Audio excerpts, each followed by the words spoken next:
Let's talk Tsukishima time skip.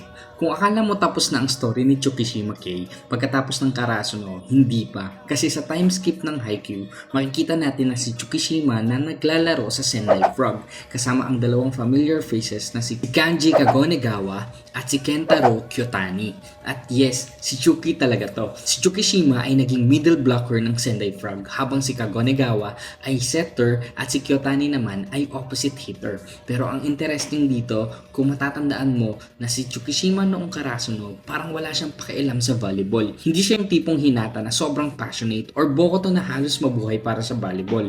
Pero habang tumatagal, nagbago talaga yung relationship niya sa sport.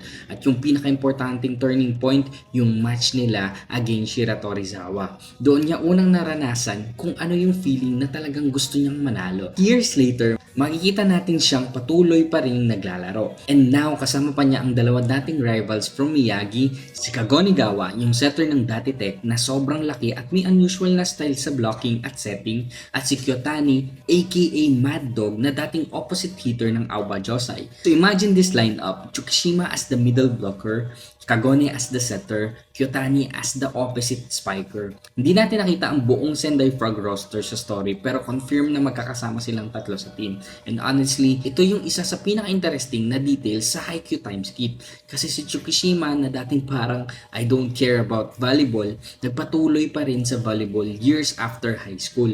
At para sa isang character na nagsimula na halos walang passion sa sport, that says a lot about how much Tsukishima actually changed. Sinong time skip team ang gusto nyo next natin? At kung gusto nyo ma-shoutout sa next video, comment lang kayo.